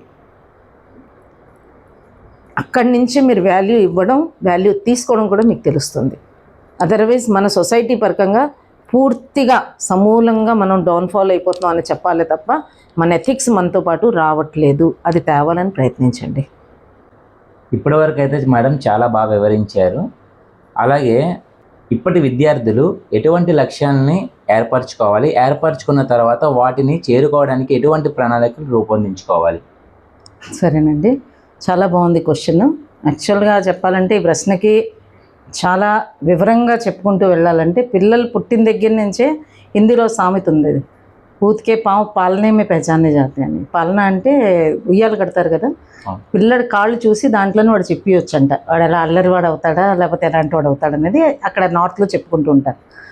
అలాగా పిల్లడు స్కూల్కి వెళ్ళడం దగ్గర నుంచి వాడిని మనం గమనించడం స్టార్ట్ చేయాలండి. ఫస్ట్ వాడి ఇంట్రెస్ట్ దేంట్లో ఉంది, అల్లరి చేయడంలో ఉందా, చదువుకోవడంలో ఉందా, టీవీ చూడడంలో ఉందా, రీల్స్ చూడడంలో ఉందా. ఎందుకంటే మనకి ప్రపంచం ఇప్పుడు చాలా పెద్దది అయిపోయింది.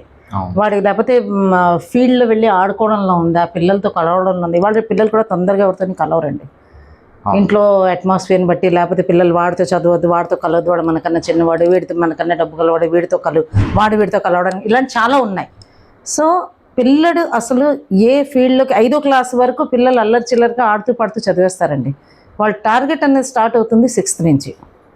5వ క్లాస్ వరకు మామూలు చదివే, కూడికలు, కొట్టివేతలు ఇవే నేర్చుకుంటారు, లాంగ్వేజ్ నేర్చుకుంటారు, సోషల్, హిస్టరీ, సోషల్ అవన్నీ నేర్చుకుంటారు.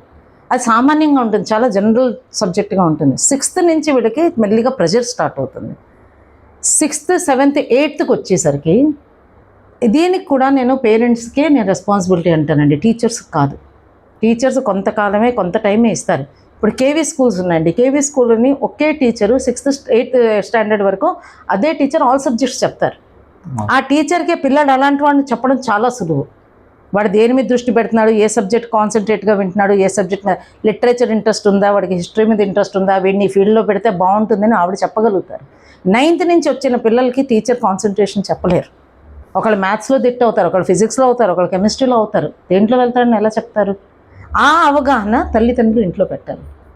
పిల్లడిని పొద్దున రాత్రి లేట్ నైట్ వరకు పడుకోబెట్టేసి పొద్దున్న స్కూల్కి వెళ్ళే ముందు అరగంట ముందు లేపి తొందరగా స్నానం చేయించి పంపించడం అన్నది కరెక్ట్ కాదండి.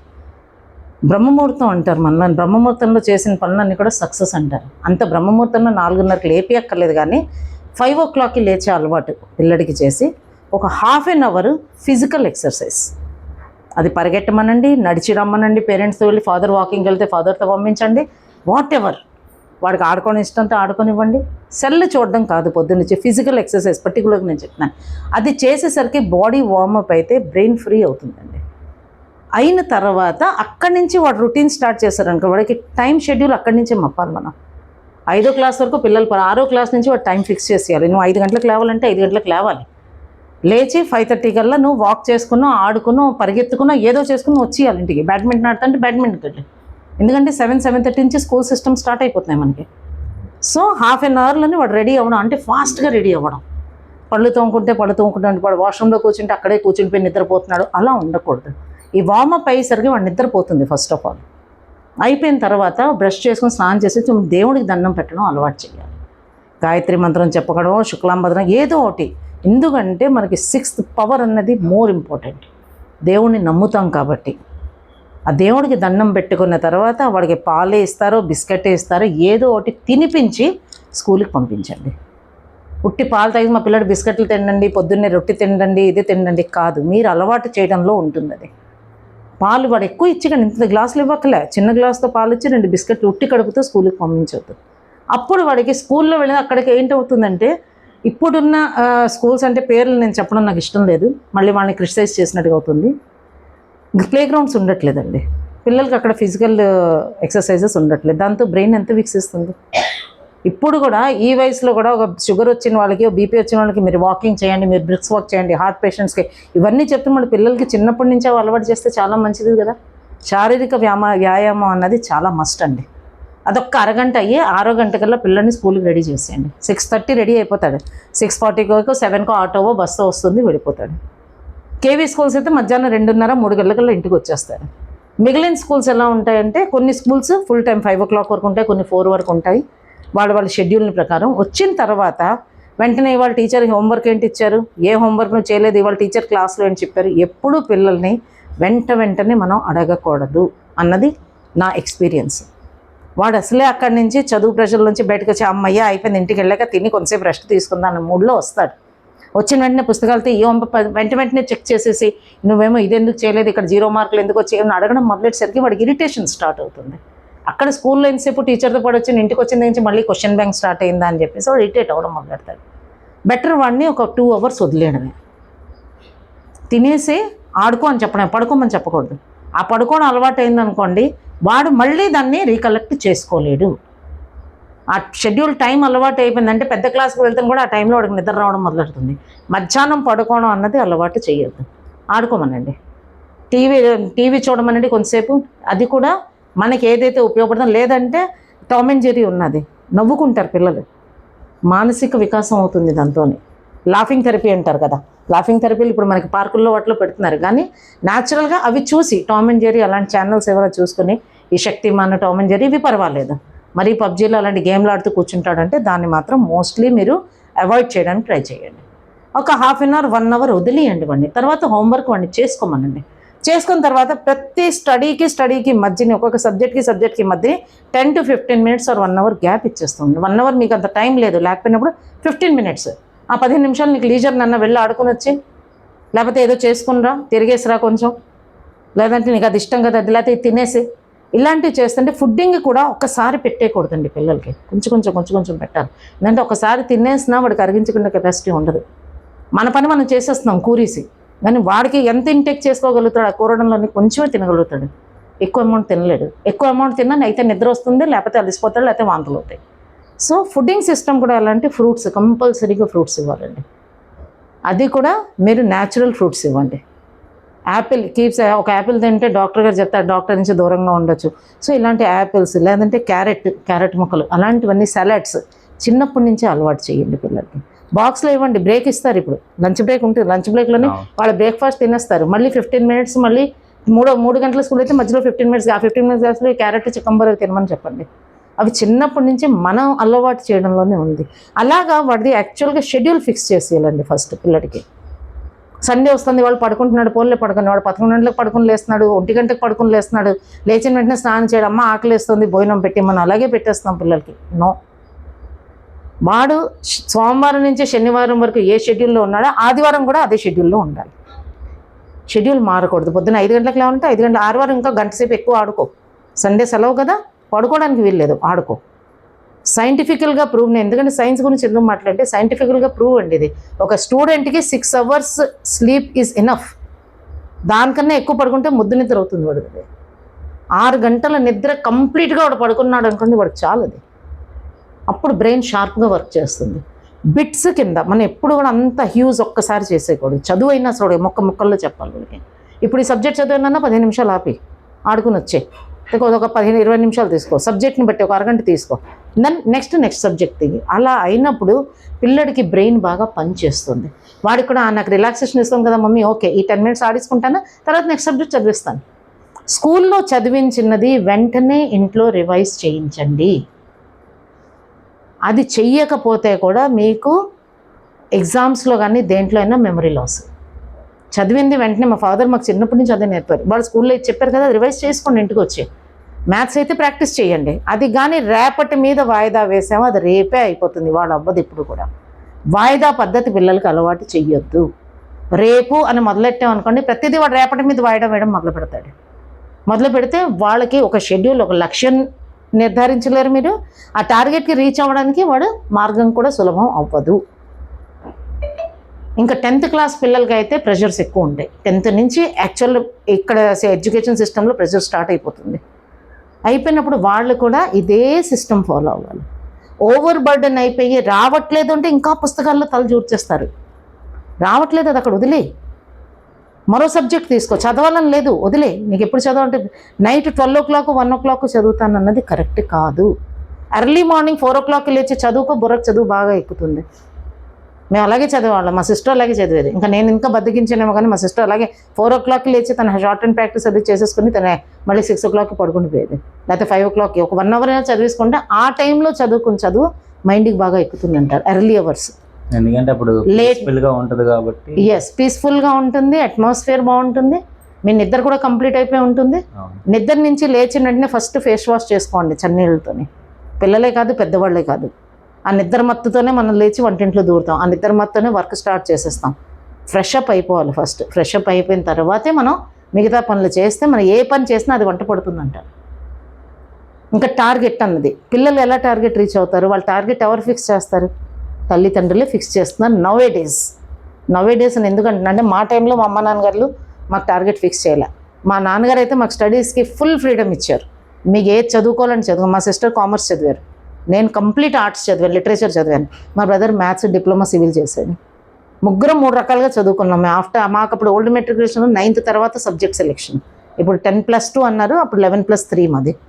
16వ సంవత్సరానికి నాకు డిగ్రీ కూడా అయిపోయింది. ఇప్పుడు ఆశ్చర్యం, అది 16 సంవత్సరాలు డిగ్రీ అవ్వదు, ఇక్కడ 16 సంవత్సరాలు ఇంటర్ అవుతుంది. 13వ ఏటకి నాది మెట్రికులేషన్ అయిపోయింది, 16 కంప్లీట్ అయ్యి 17 వచ్చింది, నాది గ్రాడ్యుయేషన్ అయిపోయింది. సో అలా అయిపోయిందని చెప్పేసి అది అప్పుడు మేము కంప్లీట్ బుక్స్ చదివేవాళ్ళం. ట్యూషన్స్కి ఎప్పుడు వెళ్ళలేదండి. ట్యూషన్స్ అలవాటు చేయడం అనేది పిల్లడు ఆ సబ్జెక్ట్లో వీక్ అంటే, ఇవాళ రేపు పేరెంట్స్ అందరూ మ్యాథ్స్లో ఎక్స్పర్ట్స్ అండి. కాకపోతే ఆ సబ్జెక్ట్ వీక్ అయితే దాంట్లోనే వాడికి టీచర్కి చెప్పి స్కూల్లోనే అవగాహన చెప్పించుకుంటే బెటర్. ట్యూషన్స్ ఇప్పుడు పుట్టిన పిల్లల్ని కూడా 2వ క్లాస్ 1వ క్లాస్ పిల్లల్ని కూడా ట్యూషన్స్ పంపించేస్తున్నారు. అక్కడ క్లాస్లో ఎలా చదివిస్తారో గుంపులో గోవిందో అలాగే కూర్చోబెట్టి చదివించేస్తున్నారు. వాళ్ళు ఏం చదువుతున్నారో తెలియదు, వీళ్ళు ఎందుకంటే మా అబ్బాయి ట్యూషన్కి వెళ్ళిపోతున్నాడండి. కానీ మార్కులు చూస్తే మళ్ళీ 45-50%. సో ఆ మాత్రం చదువు మీరు ఇంట్లో చెప్పుకోలేరా? అప్ టు 10th వరకు పేరెంట్సే చెప్పుకోవచ్చు. ఇంకోళ్ళ మీద బాధ్యత ఎప్పుడూ వేయకూడదు. ఇంకోళ్ళ మీద భారం వేసాం అనుకోండి, వాళ్ళు భారంగానే చూస్తారు, దాన్ని బాధ్యతగా చూడరు. అది భారం అవుతుంది, బాధ్యత అవ్వదు. ఆ తర్వాత ట్యూషన్ వాళ్ళు ఎందుకు చెప్తున్నారు? డబ్బుల కోసం వాళ్ళు ట్యూషన్ చెప్తున్నారు. అక్కడ 10 మంది పిల్లలు, మీ ఒక్కడికి చెప్పడు తను. 10 మంది పిల్లలు ఉంటారు. 10 మంది పిల్లలని మీ అబ్బాయి ఎంత అవగాహన పెంచుకుంటున్నారు అనేది మీరు మళ్ళీ వెళ్ళి అడిగితే, నేను చెప్తున్నానండి క్లాస్లో అయితే ఆన్సర్ ఇస్తున్నాడు, మీ ఇంట్లో చేయకపోతే మేమేం చేస్తామని అడుగుతారు. సో ఆన్సర్స్కి మీరు రెడీ అయ్యి ఉండాలి. టార్గెట్ పిల్లలకి మీరు ఫిక్స్ చేయకండి. వాడి ఇంట్రెస్ట్ ఏంటో మీరు అవగాహన పెంచుకోండి ఫస్ట్. వాడికి ఏ ఫీల్డ్లో ఇంట్రెస్ట్ ఉంటే ఆ ఫీల్డ్లో, నా ఫీల్డ్లో లైఫ్ లేదు, ఆ ఫీల్డ్లో వెళ్తే నీకేమవుతుంది, నువ్వే ఎక్కువ డబ్బు సంపాదించు. 3 Idiots మూవీ ఎవరైనా చూడకపోతే ఇప్పుడైనా చూడండి. ఎక్కువ డబ్బు సంపాదించడానికి వెళ్తారా, మీ సాటిస్ఫాక్షన్ కోసం మీరు వెళ్తారా? నేను సాటిస్ఫాక్షన్ ముఖ్యం ఉంటాను. మన life satisfaction is more important than money. డబ్బు బతకడానికి అవసరం. లైఫ్లో అలా టార్గెట్స్ పెంచుకుంటూ పోతాం. సాఫ్ట్వేర్స్ వాళ్ళు ఉన్నారు ఇప్పుడు 24/7 వర్క్ చేస్తున్నారు.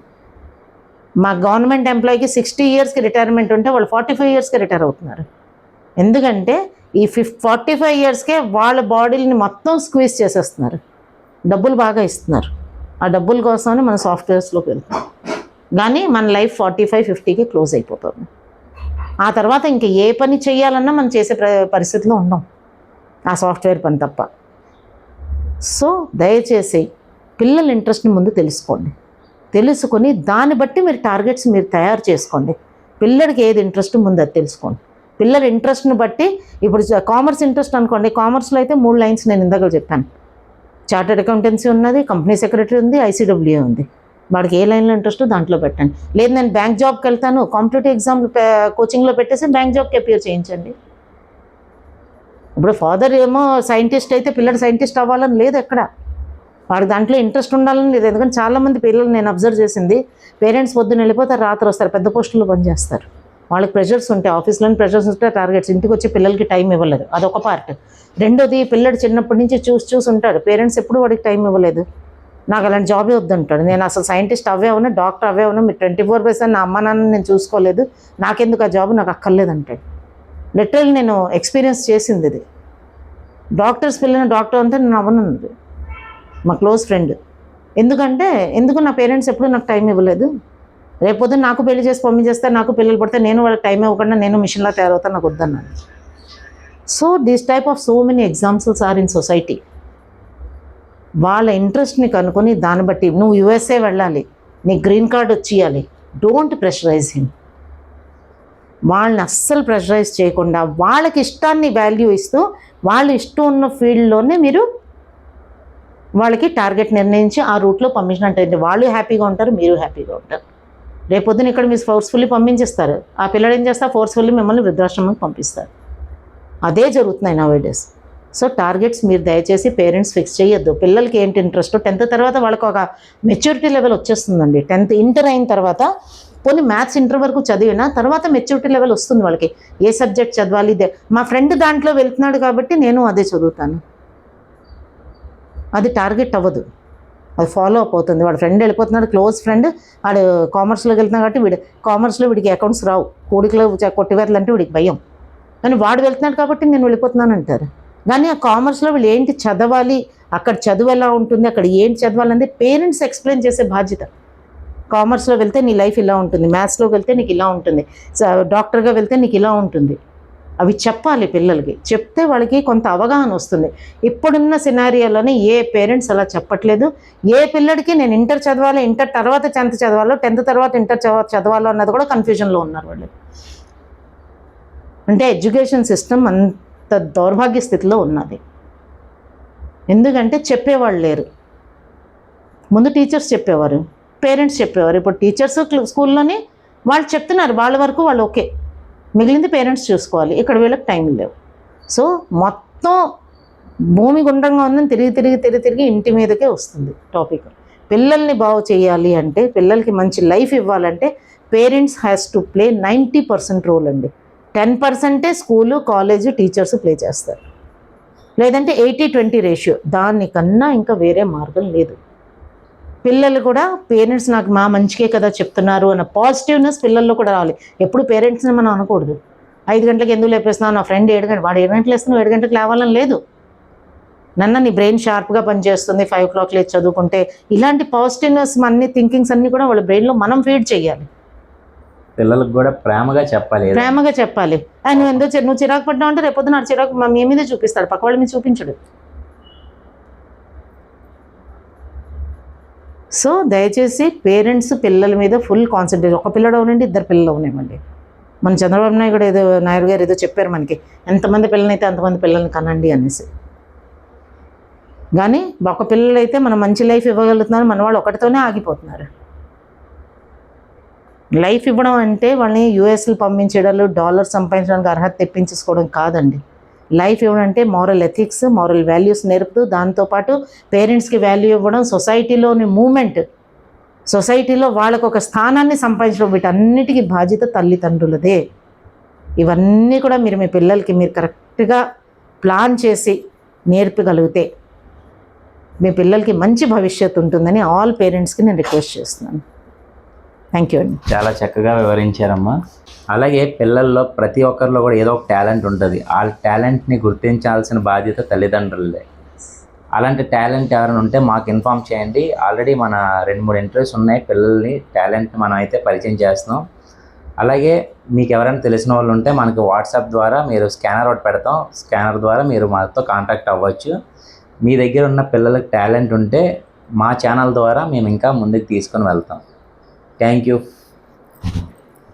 నమస్తే అండి.